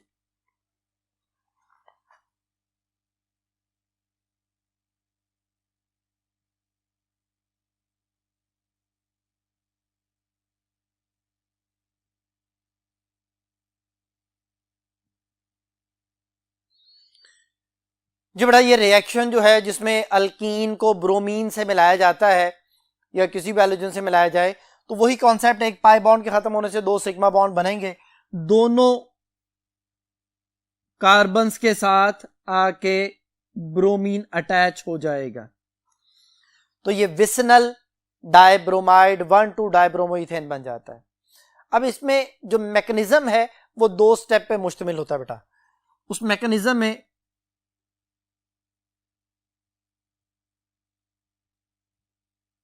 हम ये कहते हैं कि जी इथीन या कोई भी अल्कीन एक न्यूक्लियोफाइल के तौर पे बिहेव करता है। जो पाई इलेक्ट्रॉन्स है they are easily available for any electrophile. तो हम ये कहते हैं कि जो ब्रोमीन है, सिंगल बॉन्ड ब्रोमीन है, ये बॉन्ड इस तरह से थोड़ी देर के लिए ब्रेक होता है कि इस ब्रोमीन के पास इलेक्ट्रॉन जरा लेस हो जाते हैं और वो दोनों इलेक्ट्रॉन जो है वो दूसरे ब्रोमीन के पास चले जाते हैं। तो उसी वक्त ये जो पाई इलेक्ट्रॉन्स हैं ये जाके इस पॉजिटिव इलेक्ट्रोफिलिक ब्रोमीन पर अटैक करता है। जब ये अटैक करता है तो रिजल्ट कुछ यूं बन जाता है, CH2 और उसके साथ बेटा ये Br जो है वो आके अटैच हो जाता है। ये Br आप ऊपर लिख लें, ये Br नीचे लिख लें, एक ही बात है। मैं भी समझाने के लिए इसको इस तरह से लिख देता हूं जी कि ये कार्बन कार्बन का जो एक बॉन्ड था वो जाके ब्रोमीन के साथ जुड़ गया। अब ब्रोमीन के साथ तो जुड़ गया, ब्रोमीन का तो एक बॉन्ड बना था, बन गया। इस कार्बन के 1, 2, 3 और 4 4 बॉन्ड पूरे हैं, लेकिन जो पहला कार्बन है ये वाला जो इलेक्ट्रॉन इस कार्बन का था वो इलेक्ट्रॉन जाके ब्रोमीन को दे दिया गया। तो पहले वाले कार्बन पे एक पॉजिटिव जो है ना वो चार्ज आ जाएगा इलेक्ट्रॉन की डेफिशिएंसी की वजह से, और उस कार्बन पे जो पॉजिटिव चार्ज है ये ब्रोमीन के ऊपर 3 लोन पेयर होते हैं। ये लोन पेयर उस पे अटैक करते हैं और उसे अपने साथ अटैच कर लेते हैं। तो ये इस तरह का एक हेट्रोसाइक्लिक कंपाउंड बन जाता है जो कि ये हमारे सामने आ गया। इसमें हर कार्बन के तो 4 बॉन्ड पूरे हो गए हैं, लेकिन ब्रोमीन के भी 2 बॉन्ड हो गए हैं। ब्रोमीन ने अपने लोन पेयर को इस्तेमाल किया है, तो ये ब्रोमोनियम आयन एक हेट्रोसाइक्लिक कंपाउंड आ जाता है। अब इस पर जो सेकंड ब्रोमाइड आयन था वो अटैक करता है एक कार्बन के ऊपर, वो कार्बन ब्रोमीन की तरफ इलेक्ट्रॉन को शिफ्ट करता है। इस तरह से जो एडिशन होती है उस एडिशन को हम ट्रांस एडिशन का नाम देते हैं कि ये ब्रोमीन इधर अटैच हो गया और पहला ब्रोमीन इधर अटैच। ये दोनों एक दूसरे के ऑपोजिट हैं, हम सिर्फ इस एडिशन को ट्रांस एडिशन का नाम देते हैं। इसमें ये मैकेनिज्म है और इस मैकेनिज्म से हमें ये पता चला कि जो अल्कीन है वो पहले इलेक्ट्रोफाइल पे अटैक करता है, तो फिर हम इसे ये कहते हैं कि this is an example of electrophilic addition reaction. तो अल्कीन्स के जितने भी रिएक्शन होंगे बेटा वो सारे इलेक्ट्रोफिलिक एडिशन रिएक्शन मैकेनिज्म को फॉलो करेंगे। तो इसी से रिलेटेड जो एमसीक्यू बेटा आपके सामने है उस एमसीक्यू को हम डिस्कस करते हैं जी। एमसीक्यू है alkenes usually show mechanism of, पहले नंबर पे है इलेक्ट्रोफिलिक एडिशन रिएक्शन, यही बेटा इसका आंसर है। दूसरे नंबर पे इलेक्ट्रोफिलिक सब्स्टिट्यूशन रिएक्शन, ये बेंजीन शो करते हैं बेटा। चार्ली ऑप्शन में न्यूक्लियोफिलिक एडिशन रिएक्शन, ये एल्डिहाइड्स और कीटोन्स यानी कार्बोनल कंपाउंड शो करते हैं। और लास्ट नंबर पे न्यूक्लियोफिलिक सब्स्टिट्यूशन रिएक्शन है बेटा, अल्काइल हैलाइड्स और अल्कोहल्स वगैरह शो करते हैं। तो alkenes usually show the mechanism of electrophilic addition mechanism, यानी अल्फा ऑप्शन। अब नेक्स्ट जो कॉन्सेप्ट है, जो एमसीक्यू जो है ना, जो जिसमें कॉन्सेप्चुअल एमसीक्यू बनता है, वो है बेयर्स टेस्ट। बेयर्स टेस्ट जो है वो क्या चीज है? बेयर्स रिएजेंट यूज होता है बेटा for the identification of double bond. Unsaturation को चेक करने के लिए बेयर्स रिएजेंट है, जिसे हम कोल्ड डाइल्यूट KMnO4 कहते हैं। इसमें क्या होता है कि अल्कलाइन KMnO4 का जो है ना सोल्यूशन बनाया जाता है कि पहले हम वाटर के अंदर अल्कली को डिसॉल्व करते हैं, जो इंतहाई डाइल्यूट होती है, ओनली 1% सोल्यूशन बनाया जाता है। फिर उसके अंदर हम KMnO4 मिलाते हैं तो एक पर्पल कलर का सोल्यूशन तैयार होता है, जिसको अगर हम किसी भी अनसैचुरेटेड कंपाउंड से मिलाएं तो उसमें ग्लाइकोल रिजल्ट बनता है और KMnO4 का पर्पल कलर डिसअपीयर हो जाता है। इसी तरह जो मैंने अभी आपको हैलोजिनेशन पढ़ाया था, ये भी जो है वो डबल बॉन्ड की आइडेंटिफिकेशन में इस्तेमाल होता है। ब्रोमीन का ब्राउनिश कलर जो है वो डिसअपीयर हो जाता है और वो भी एक जो है ना वो डबल बॉन्ड के आइडेंटिफिकेशन में यूज होता है। तो इससे रिलेटेड एमसीक्यू जो है वो कुछ यूं बनता है कि कौन सा जो है ना वो टेस्ट है जो डबल बॉन्ड के आइडेंटिफिकेशन में इस्तेमाल नहीं किया जाता। तो ये बेटा देखें, एमसीक्यू आपके सामने है। क्वेश्चन है जी कि Which of the following test is not used to distinguish between alkane and alkene? कि अल्केन अल्कीन में कौन सा टेस्ट डिस्टिंग्विश करने के लिए इस्तेमाल नहीं करते? तो बस जैसे मैंने अभी बताया, बेयर्स टेस्ट में जो KMnO4 का पर्पल कलर वो डिसअपीयर हो जाता है, तो ये अल्कीन शो करते हैं, अल्केन ये टेस्ट नहीं देते। तो इस तरह में अल्केन अल्कीन में डिफरेंशिएट करने में हेल्प हो जाती है। जो बीटा ऑप्शन है ब्रोमीन इन CCl4, तो ये भी ब्रोमीन का ब्राउन जो रेडिश ब्राउन कलर है वो डिसअपीयर हो जाता है, ये भी डबल बॉन्ड प्रोवाइड करते हैं। अल्केन्स ये टेस्ट नहीं देते। और जो 40 ऑप्शन है क्लोरीन इन कार्बन टेट्राक्लोराइड, इसमें भी क्लोरीन का जो गैस का कलर है वो डिसअपीयर हो जाता है, तो ये भी डिस्टिंग्विश में इस्तेमाल होती है। टॉलरेंस टेस्ट जो है वो सिर्फ अल्काइंस के लिए होता है, वो अल्केन अल्कीन के लिए वो रिएक्शन शो करता ही नहीं है। फिर अल्केन अल्कीन में डिफरेंशिएट हम इस टेस्ट से नहीं कर सकते बेटा। तो इस कॉन्सेप्ट के मुताबिक जो है हमारे पास जो टॉलरेंस टेस्ट है वो अल्केन अल्कीन में डिफरेंशिएट नहीं कर सकता। जी बेटा जी। अब नेक्स्ट जो कॉन्सेप्ट है वो है बेयर्स टेस्ट का मैकेनिज्म। तो बेयर्स टेस्ट के मैकेनिज्म को समझने के लिए हम कुछ रिएक्शंस समझते हैं, देन उससे रिलेटेड एमसीक्यूज को हम सॉल्व करेंगे। तो देखें जी, ये बेटा मैंने कुछ रिएक्शंस आपके सामने लिखे हैं। Ethene plus cold dilute KMnO4। जब भी बेटा कोल्ड डाइल्यूट KMnO4 आएगा, इट मींस कि हम बेयर्स टेस्ट की बात कर रहे हैं। इसमें 1% अल्कलाइन KMnO4 का सोल्यूशन होता है जो पर्पल कलर प्रोवाइड करता है। वो जैसे किसी अनसैचुरेटेड कंपाउंड से मिलता है तो ग्लाइकोल बनाता है। ग्लाइकोल का दूसरा नाम विसिनल डायोल है। विसिनल डायोल का मतलब क्या है जी? कि दो एडजेसेंट कार्बन पर दो OH ग्रुप का लगना। तो देखें जी, पहले कार्बन के साथ OH ग्रुप, दूसरे कार्बन के साथ भी OH ग्रुप। ये कहां से आता है? KMnO4 नेसेंट ऑक्सीजन छोड़ता है, जो वाटर बेटा उसके अंदर मौजूद है, वाटर ब्रेकडाउन होता है, ऑक्सीजन हाइड्रोजन पे अटैक करके ये OH प्रोड्यूस करता है। वो OH जो है उसके साथ आके ऐड हो जाते हैं। ये समझाने के लिए एक सिंपल सा कॉन्सेप्ट बच्चों को बताया जाता है। मैकेनिज्म अभी डिटेल में नहीं बता रहे, अभी सिर्फ एक छोटा सा ट्रिक हमने समझना है कि जैसे KMnO4 कोल्ड डाइल्यूट फॉर्म में हम अटैक करवाएंगे तो ग्लाइकोल बन जाएगा। इसे ग्लाइकोल कहते हैं। स्टार्टिंग कंपाउंड इथीन या इथाइलिन है, तो ये इथाइलिन ग्लाइकोल जो कि एक एंटी फ्रीजिंग एजेंट के तौर पे भी गाड़ियों में यूज किया जाता है। इसी तरह अब आप दोबारा से ये देखें, कोल्ड डाइल्यूट KMnO4, ये वाला रिएक्शन पहले पढ़ा रहा हूं। इसमें 2 ब्यूटीन है। जैसे ही कोल्ड डाइल्यूट KMnO4 से रिएक्शन करवाएंगे, सेकंड और थर्ड जिनमें डबल बॉन्ड था कार्बन्स में, उनके साथ आके OH लग जाएगा, ब्यूटाइलिन ग्लाइकोल, KMnO4 का पर्पल कलर डिसअपीयर हो जाएगा। तो ये तो बेटा हमारे पास आ गया बेयर्स टेस्ट। लेकिन अगर वो लफ्ज थोड़ा सा चेंज करता है और लिखता है हॉट कंसंट्रेटेड KMnO4, तो फिर बेटा ये ऑक्सीडेटिव क्लीवेज है। ऑक्सीडेटिव क्लीवेज क्या होती है? कि जहां कहीं carbon to carbon double bond होगा वहां से चेन को तोड़ देना है, चेन ब्रेकडाउन हो जाती है। तो पहले मैं ये समझाऊंगा, ये 2 ब्यूटीन है। 2 ब्यूटीन का कॉन्सेप्ट समझाने के बाद फिर हम उसकी तरफ वापस आएंगे। तो 2 ब्यूटीन में बेटा जहां कहीं डबल बॉन्ड है वहां से बॉन्ड ब्रेक होता है और दोनों तरफ जितने जितने कार्बन हैं उनके उतने कार्बन वाले कार्बोक्सिलिक एसिड्स बन जाएंगे। जैसे 2 ब्यूटीन में डबल बॉन्ड के उस तरफ 2 कार्बन है और डबल बॉन्ड के इस तरफ भी 2 कार्बन है, तो उस एंड वाली साइड पे 2 कार्बन, उनका 2 कार्बन वाला एसिड कार्बोक्सिलिक एसिड यानी एथेनोइक एसिड। डबल बॉन्ड के इस तरफ भी 2 कार्बन है, इधर भी जो है वो एथेनोइक एसिड यानी 2 मोल्स ऑफ एसिटिक एसिड या 2 मोल्स ऑफ एथेनोइक एसिड बन जाएगा।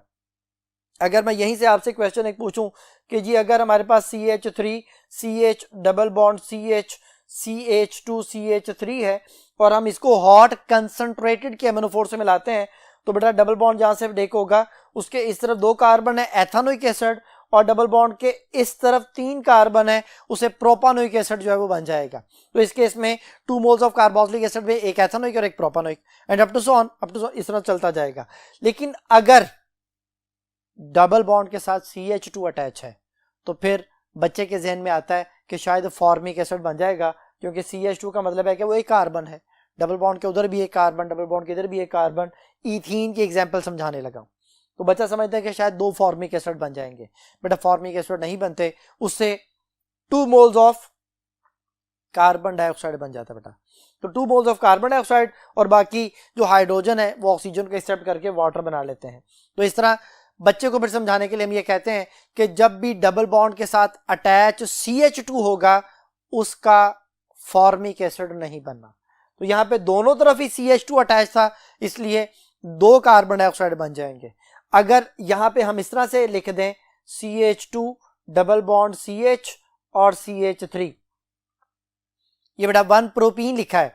अब 1 प्रोपीन में आप देखें डबल बॉन्ड के एक तरफ CH2 है और दूसरी तरफ CH3 है, तो जो CH जब अटैच होगा, ये नीचे 2 ब्यूटीन में देखें या 2 पेंटीन में देखें, जब डबल बॉन्ड के साथ CH अटैच होगा तब कार्बोक्सिलिक एसिड्स आने हैं। लेकिन अगर डबल बॉन्ड के साथ CH2 अटैच है तो कार्बन डाइऑक्साइड। तो इस केस में एक कार्बन डाइऑक्साइड और एक एथेनोइक एसिड यानी 2 कार्बन वाला कार्बोक्सिलिक एसिड हमारे पास आ जाएगा। तो इस तरह से हमारे पास जो है कॉन्सेप्ट क्लियर हो जाता है कि अगर हॉट कंसंट्रेटेड KMnO4 है तो फिर कार्बोक्सिलिक एसिड या कार्बन डाइऑक्साइड हमारे पास रिजल्ट के तौर पे बन रहा होगा। तो अब इससे रिलेटेड हम कुछ MCQs जो हैं उनको डिस्कस करते हैं। तो बेटा देखें जी, सबसे पहले तो हमारे पास जो है वो अनसैचुरेशन का जो टेस्ट था उसके हवाले से, the test for unsaturation of organic compound is carried out by treating alkene with 1% dilute alkaline KMnO4 solution. The colour of KMnO4 is discharge with the formation of the main product. कहते हैं वो जो KMnO4 का colour है वो disappear हो जाता है, डिस्चार्ज हो जाता है, किस कंपाउंड के बनने की वजह से। तो पहले नंबर पे है इथाइलिन ग्लाइकोल, दूसरे नंबर पे है ग्लाइओक्सल, तीसरे नंबर पे है प्रोपाइलीन ग्लाइकोल और चौथे नंबर पे है ऑक्सैलिक एसिड। बट अभी मैंने आपको बताया कि अगर इथीन या इथाइलिन को हम मिलाते हैं 1% अल्कलाइन KMnO4 यानी बेयर्स रिएजेंट के साथ, तो फिर ethylene glycol as a product हासिल होगा। तो इसका आंसर हुआ अल्फा ऑप्शन। और दूसरा जो अभी मैंने आपको कॉन्सेप्ट समझाया, हॉट कंसंट्रेटेड KMnO4 के साथ अगर डील किया जाए तो फिर अगर CH अटैच है तो कार्बोक्सिलिक एसिड्स बनने हैं। तो इसे रिलेटेड जो MCQ है वो भी देखें आपके सामने स्क्रीन पे। When different alkenes are treated with hot concentrated KMnO4 solution, different products are obtained, which of the following alkene produces 2 moles of carboxylic acid. बेटा अभी मैंने आपको बताया अगर डबल बॉन्ड के साथ CH अटैच है तो कार्बोक्सिलिक एसिड बनेगा। तो पहली ऑप्शन में देखें CH2 डबल बॉन्ड CH2 है, इससे तो 2 मोल कार्बन डाइऑक्साइड के बनेंगे। जो दूसरी ऑप्शन है उसमें CHR CH डबल बॉन्ड फिर CHR जो है मौजूद है, इसमें डबल बॉन्ड के दोनों तरफ CH है, इससे 2 मोल्स ऑफ कार्बोक्सिलिक एसिड बनेंगे और यही हमारा आंसर है बीटा। जो चारली ऑप्शन उसमें देखें जो जिन 2 कार्बन में डबल बॉन्ड है उनके साथ कोई H नहीं है बेटा, तो फिर इसमें कीटोन्स बनेंगे, इसमें 2 मोल्स ऑफ कीटोन्स बनेंगे, जो कि जहां डबल बॉन्ड है वहां से चेन को तोड़ के आपने सिंपली ऑक्सीजन उनके साथ अटैच करना है। और जो डेल्टा ऑप्शन है उसमें एक एंड पे जिन 2 कार्बन में डबल बॉन्ड है उसमें एक तरफ कार्बन है डायरेक्टली डबल बॉन्ड से अटैच और दूसरी तरफ CH अटैच है, तो जिस तरफ CH अटैच है उधर एक कार्बोक्सिलिक एसिड बन जाएगा और दूसरा कीटोन जो है वो हमारे पास प्रोड्यूस हो जाएगा बेटा। तो इस कॉन्सेप्ट के मुताबिक सिर्फ बीटा ऑप्शन में 2 मोल्स ऑफ कार्बोक्सिलिक एसिड बन रहे हैं, बाकियों में नहीं बन रहे। तो फिर इस क्वेश्चन का आंसर हुआ बीटा ऑप्शन। जी बेटा आगे डेफिनेशन है, in addition of an unsymmetrical reagent to an unsymmetrical alkene the negative part of the reagent goes to that carbon constituting the double bond which has least number of hydrogen atom. This is in accordance to। तो पहली option Markovnikov rule, ये बेटा Markovnikov rule की definition है। और alpha ही answer है। Beta option है Sidgwick maximum covalency rule. Sidgwick maximum covalency rule जो है वो वेसिपर थ्योरी में अप्लाई होता है कि कोई एटम मैक्सिमम कितने बॉन्ड बना सकता है, ये उसकी शेप के हवाले से जो है वो हमें इंफॉर्मेशन प्रोवाइड करता है। एंटी बारकोनिकोव रूल बेटा तब अप्लाई होता है जब आप किसी भी अनसिमेट्रिकल अल्कीन में हैलोजन एसिड ऐड करें इन the presence of any peroxide. किसी भी परऑक्साइड की मौजूदगी में जब आप रिएक्शन करवाएंगे तो रिजल्ट जो है वो मार्कोनिकोव रूल को फॉलो नहीं करेगा, बल्कि उसके ऑपोजिट एडिशन हो रही होगी। और हुंड्स रूल जो है वो तो आप जानते ही हैं कि फर्स्ट ईयर में इसका जो है जिक्र है 5th चैप्टर में, जिसमें इलेक्ट्रॉनिक डिस्ट्रीब्यूशन के हवाले से है कि अगर p ऑर्बिटल में 3 इलेक्ट्रॉन हैं तो वो अलग-अलग ऑर्बिटल्स में रहेंगे विद सेम स्पिन। जैसे नाइट्रोजन में है कि 2px में एक इलेक्ट्रॉन चला जाता है, 2py में एक इलेक्ट्रॉन चला जाता है, 2pz में एक इलेक्ट्रॉन चला जाता है, तो ये हुंड्स रूल है। तो अभी जो डेफिनेशन थी वो मार्कोनिकोव रूल की थी, यानी अल्फा ऑप्शन बेटा उसका आंसर था जी बेटा। नेक्स्ट एमसीक्यू जो है वो ईथीन की पॉलीमराइजेशन के हवाले से है।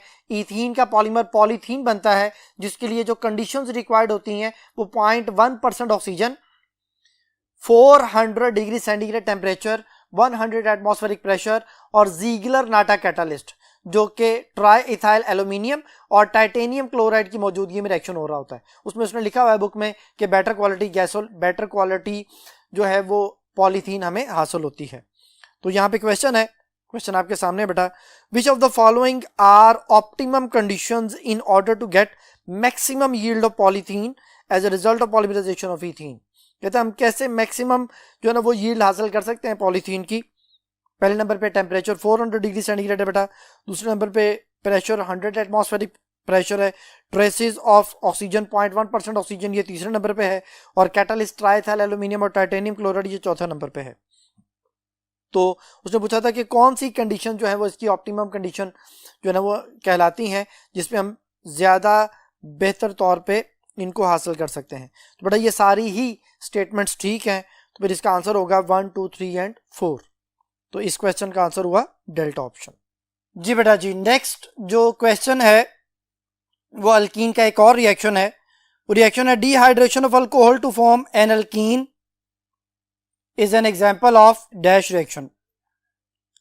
पहले नंबर पे है एलिमिनेशन, दूसरे नंबर पे है सब्स्टिट्यूशन, तीसरे नंबर पे है ऑक्सीडेशन और चौथे नंबर पे है कंडेंसेशन। अभी हमने कुछ देर पहले पढ़ा था कि अल्कीन की जो प्रिपरेशन है वो डिहाइड्रेशन ऑफ अल्कोहल से भी होती है। तो फिर जो डिहाइड्रेशन ऑफ अल्कोहल है to form an alkene is an example of elimination reaction. फिर इसका आंसर हुआ एलिमिनेशन। नेक्स्ट क्वेश्चन है बेटा, which of the following product is obtained by the hydration of alkene. कहते कौन सा प्रोडक्ट अल्कीन की हाइड्रेशन से हासिल हो सकता है। पहले नंबर पे है अल्कोहल, दूसरे नंबर पे है एल्डिहाइड, तीसरे नंबर पे है कार्बोक्सिलिक एसिड और चौथे नंबर पे है थायो अल्कोहल। तो बेटा देखिए रिएक्शन आपके सामने मैं लिखने लगा हूं, देन हम इसकी ऑप्शंस को डिस्कस करेंगे। तो ये बेटा इथीन है,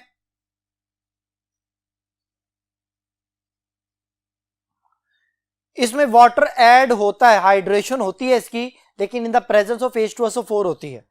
तो मैं H2SO4 को तोड़ के लिख रहा हूं,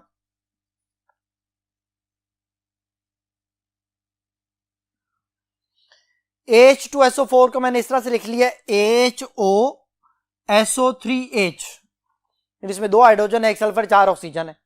लेकिन अब ये हाइड्रोजन इस तरह से ऐड होता है कि ये हाइड्रोजन इसके पास आ गया और ये पूरा ग्रुप इस कार्बन के पास आ गया, तो ये बन गया CH3।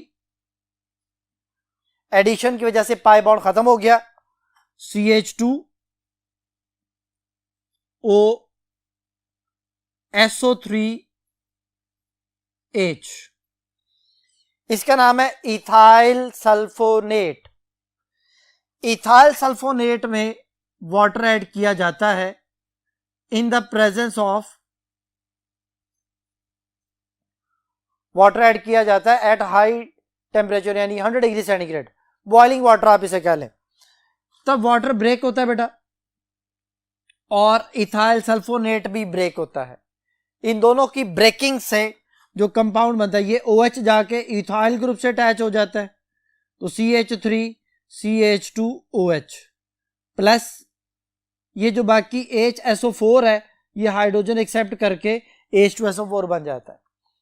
तो आप ये कह सकते हैं कि बेसिकली ये वाटर की एडिशन है इन द प्रेजेंस ऑफ H2SO4। तो हाइड्रेशन के नतीजे में जो प्रोडक्ट हमारे पास आया वो अल्कोहल है, एट द एंड अल्कोहल हमें हासिल हुआ बेटा। तो उसने हमसे यही पूछा था कि hydration of alkyne, which of the following product is obtained by the hydration of alkyne. तो बेटा ये अल्कोहल को बनाने के लिए ये मेथड यूज किया जाता है जी। नेक्स्ट क्वेश्चन बेटा, all of the following are correctly matched except, कहते बाकी सारी बातें ठीक है सिवाय एक के।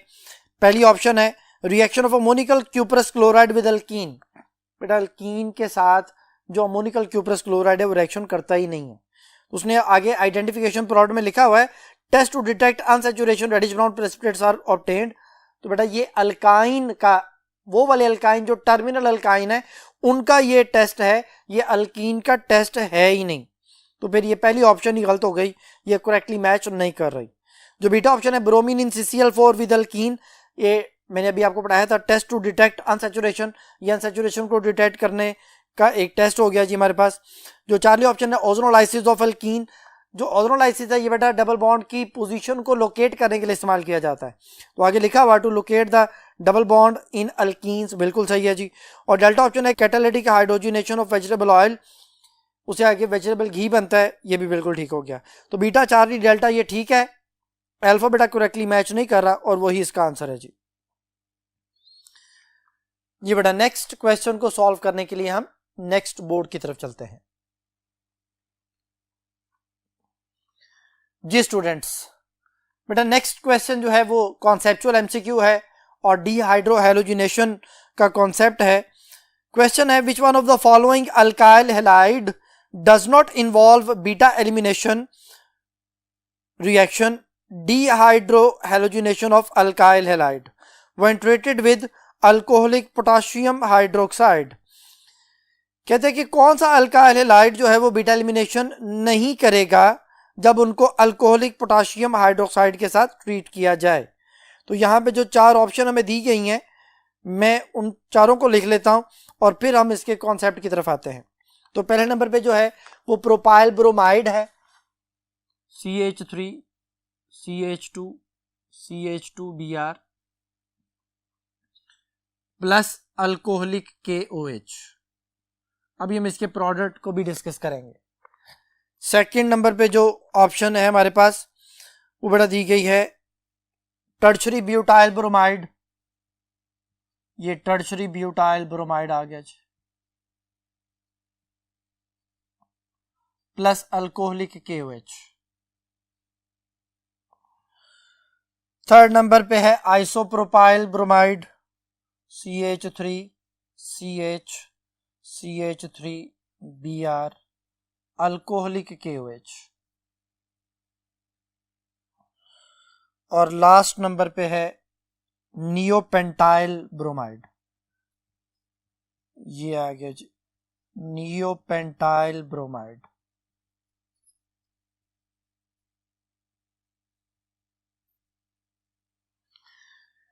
जी बेटा ये चार कंपाउंड मैंने लिख लिए हैं और क्वेश्चन ये है कि इनमें से कौन सा अल्कोहलिक KOH के साथ रिएक्शन करके अल्कीन प्रोड्यूस नहीं करता।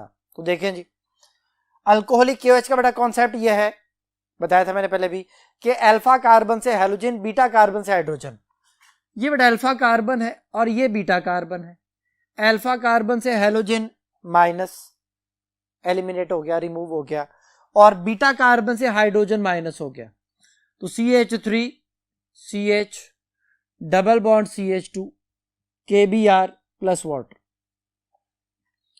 के अल्फा और बीटा में डबल बॉन्ड आ जाता है बेटा, अल्फा से हैलोजन बीटा से हाइड्रोजन, रिमूव होने पे डबल बॉन्ड आ गया, वो प्रोपीन लिख लिया हमने, प्लस वो जो Br है वो पोटाशियम के साथ मिलके KBr, और जो हाइड्रोजन रिमूव होता है वो OH के साथ मिलके वाटर बना लेता है। दोबारा से देखें जी ये अल्फा कार्बन है और ये बीटा कार्बन है, सिर्फ ये एक CH3 बीटा कार्बन नहीं है, ये भी बीटा कार्बन है, ये भी बीटा कार्बन है। तो अल्फा से तो हैलोजन जाना ही है, किसी एक बीटा से हाइड्रोजन रिमूव होना है, बीटा कार्बन से हाइड्रोजन को रिमूव करना है। तो यहां पे बेटा देखें अगर इस बीटा कार्बन से हाइड्रोजन को रिमूव किया जाए तो CH2 double bond C CH3 CH3 plus KBr plus water, इसमें भी अल्कीन बन गया, 2 मिथाइल 1 प्रोपीन बेटा हमारे पास आ गया।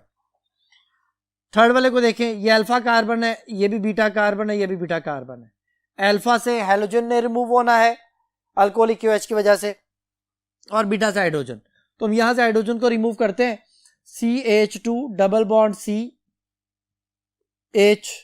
और ये CH3 plus KBr plus water.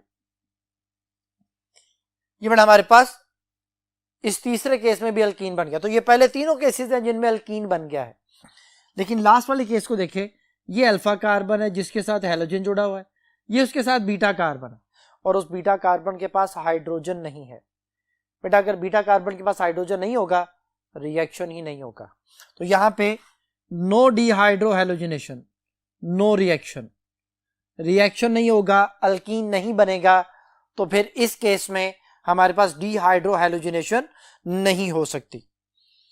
तो उसने हमसे यही पूछा था कि किस अल्काइल हैलाइड में बीटा एलिमिनेशन रिएक्शन नहीं हो सकता, तो इसका आंसर हो गया डेल्टा ऑप्शन, नियोपेंटाइल ब्रोमाइड। जो नेक्स्ट क्वेश्चन है, which one of the following is a correct statement about the two alkenes. Two alkenes के बारे में कहता है जी कि कौन सी स्टेटमेंट जो है वो हमारे पास ठीक है। तो पहले नंबर पे देखिए, उसने लिखा हुआ है 1 ब्यूटीन और उसके साथ जो दूसरा स्ट्रक्चर है वो 2 ब्यूटीन है। तो पहली ऑप्शन है neither exhibit cis trans isomerism, कहते हैं दोनों ही सिस ट्रांस आइसोमरिज्म शो नहीं करेंगे, तो ये वाली बात जो है वो गलत हो गई। जो